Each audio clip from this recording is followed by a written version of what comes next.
Agustiankan.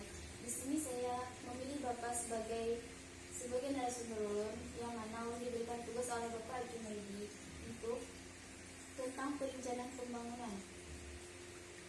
Mohon izin Pak, perkenalkan nama Bapak siapa? Nama saya Sapidi. Bekerja di mana? Di pemerintahan desa Sumber-Agung. Sudah berapa lama Bapak bekerja di sana? Kurang lebihnya 7 tahun lah. Lama ya Pak. Sudah. Langsung saja Pak, saya ingin bertanya, bagaimana persepsi Bapak tentang pembangunan di daerah ini?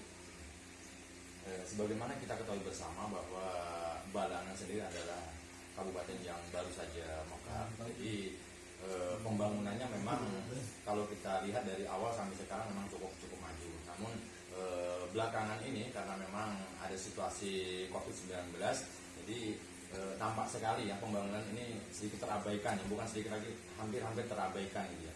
Kita melihat di sana sini kerusakan jalan, lubang-lubang besar, bahkan amblesnya jalan.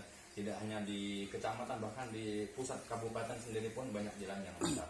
Ini menandakan seperti yang kita lihat sendiri, ini pembangunan sarana-sarana fisiknya ini agak terabaikan gitu. Jadi orang hanya konsen kepada COVID-19 saja.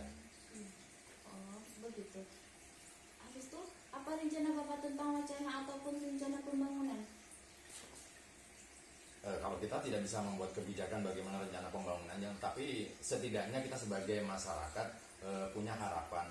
Mestinya yang dilakukan pemerintah saat ini tidak hanya fokus pada penanganan COVID-19 ya, karena memang COVID-19 ini ranahnya sudah dibentuk Satgas penanganan COVID, mestinya mereka yang memang bergerak mengurusi itu. Nah di sisi lain pemerintah yang punya kewenangan harusnya tetap menjalankan peranannya masing-masing gitu ya. Jadi PU harus tetap menjalankan pembangunannya. Jadi jangan semuanya terfokus kepada penanganan COVID, sehingga nanti pembangunannya bisa balance gitu, bisa berjalan gitu.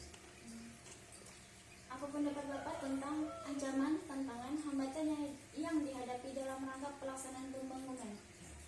Jadi bagaimanapun upaya pemerintah dalam hal ini upaya untuk membangun sebuah kabupaten memang ada tantangan dan rintangannya. Tantangan itu sendiri bisa lahir dari dalam, dari masyarakat sendiri yang memang budayanya yang belum bisa tertib secara hukum gitu ya. Kita masih bisa melihat di sana sini, contoh konkret saja kita melihat portal yang ada di jembatan Paringin ya, yang jelas-jelas secara kasat mata besar dan ada di sana itu beberapa kali sudah ditabrak oleh masyarakat gitu. Ini menandakan bahwa masyarakat kita memang belum berbudaya sesuai dengan yang diharapkan. Yang kedua, barangkali tantangannya adalah tantangan dari segi keadaan ya. Memang kalau keadaan ini terus begini terus, jadi pembangunan memang akan sedikit terhambat gitu ya. Semuanya hanya tertangani kepada COVID-19 sehingga pembangunan di sana sini terabaikan gitu.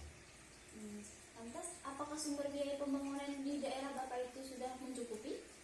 Berbicara tentang cukup tidak cukup, sebenarnya kalimat yang tepat adalah efisiensi. Jadi Balangan sendiri sebagai kabupaten yang baru, namun punya sumber daya alam yang memang cukup ya, cukup bilang dikaya, ya mampu gitulah. Jadi kalau dikelola dengan baik, saya pikir ini ya kalau boleh dikatakan mencukupi gitu ya untuk membangun sarana prasarana yang ada di Kabupaten Balangan. Lantas, sektor apa yang patut Bapak banggakan saat ini?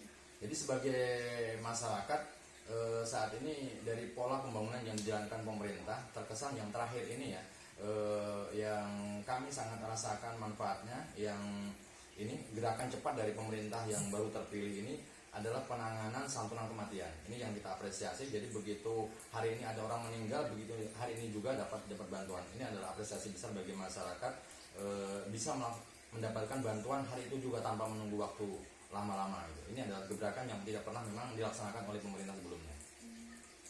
Kalau begitu, cukup sekian Pak yang ingin saya tanyakan. Iya. Terima kasih atas waktu Terima kasih sama-sama. yang telah Bapak berikan kepada saya. Assalamualaikum. Waalaikumsalam.